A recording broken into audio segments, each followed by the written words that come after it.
Definisi kromatografi gas secara umum. Kromatografi gas merupakan sebuah metode pemisahan dan deteksi untuk senyawa-senyawa organik yang mudah menguap serta senyawa-senyawa gas anorganik dalam suatu campuran tanpa terjadi dekomposisi. Pada kromatografi gas, solut-solut akan berpindah melalui kolom yang mengandung fase diam dalam suatu kecepatan yang tergantung pada rasio distribusinya.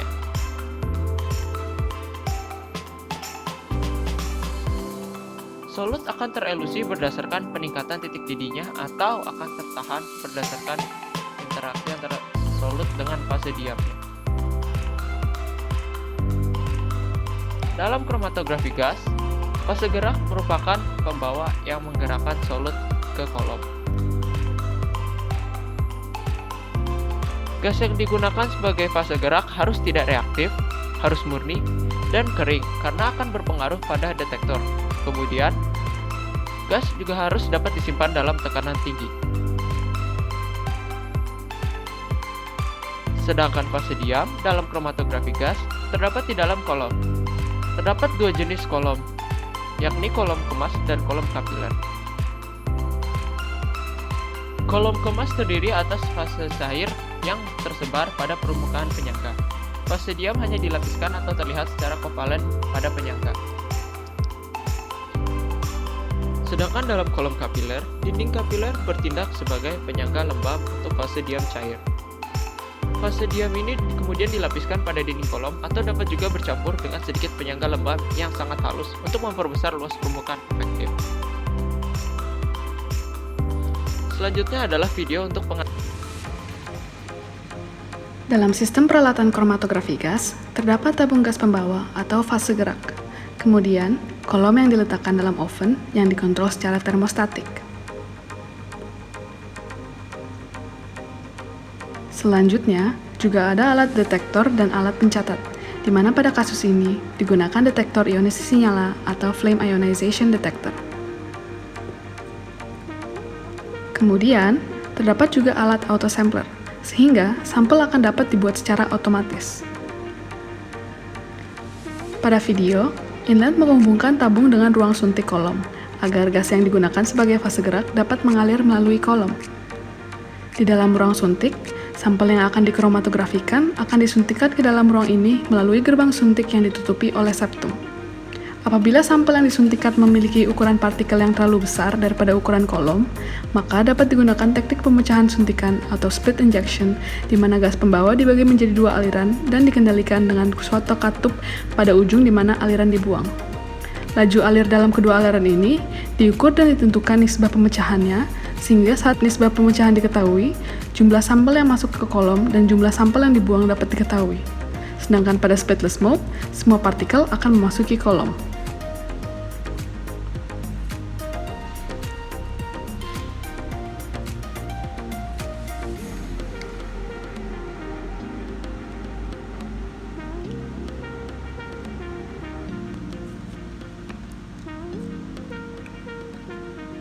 Analit sampel yang memiliki afinitas rendah dengan fase diam akan terelusi dan bergerak lebih cepat oleh karena fase gerak, sedangkan yang memiliki afinitas tinggi dengan fase diam akan terelusi dan bergerak lebih lambat.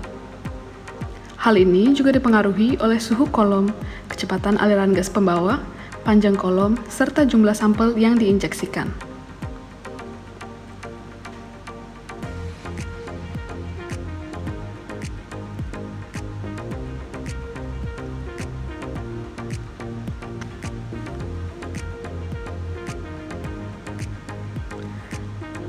Analit sampel yang terelusi kemudian akan berinteraksi dengan detektor, di mana detektor ionisasi nyala didasari oleh pendeteksian ion yang terionisasi oleh pembakaran. Ion ini dideteksikan oleh elektroda positif dan elektroda negatif yang akan membentuk suatu arus di antaranya. Arus listrik ini kemudian akan diperkuat oleh amplifier dan direkam oleh recorder.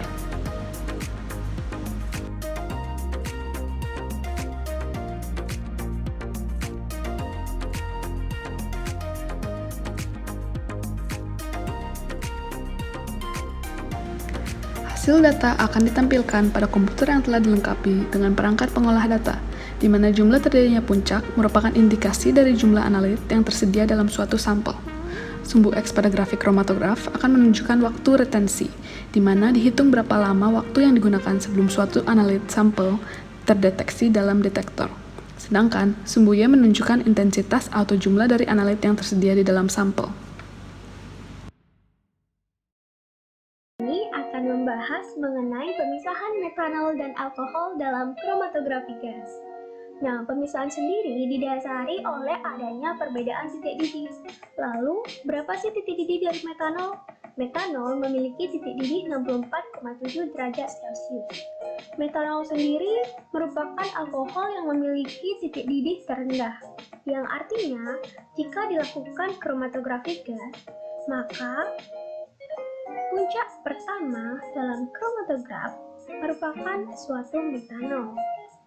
Nah, selanjutnya, dalam suatu artikel tahun 2018 yang dikutip dari Journal of Occupational Medicine and Toxicology, dilakukan suatu analisis untuk asam format, etanol, dan metanol dengan menggunakan detektor ionisasi nyala. Pada analisis ini, kolom yang digunakan adalah kolom kapiler dengan ukuran 300 meter untuk panjang kolom, 0,53 mm untuk diameter, 3 mikrometer untuk ketebalan lapisan. Sedangkan fase gerak yang digunakan pada penelitian ini adalah gas nitrogen.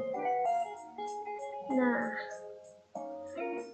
pada analisis suhu yang digunakan yaitu antara 60 derajat Celcius sampai 130 derajat Celcius. Dapat dilihat bahwa terdapat suatu sampel analit yang mencapai detektor terlebih dahulu. Nah, sampel ini kemudian disimpulkan sebagai metanol. Hal ini dapat dilihat juga pada grafik kromatograf yang dihasilkan, bahwa puncak pertamanya merupakan metanol, kemudian yang kedua adalah etanol, dan yang ketiga adalah asetil nitrit.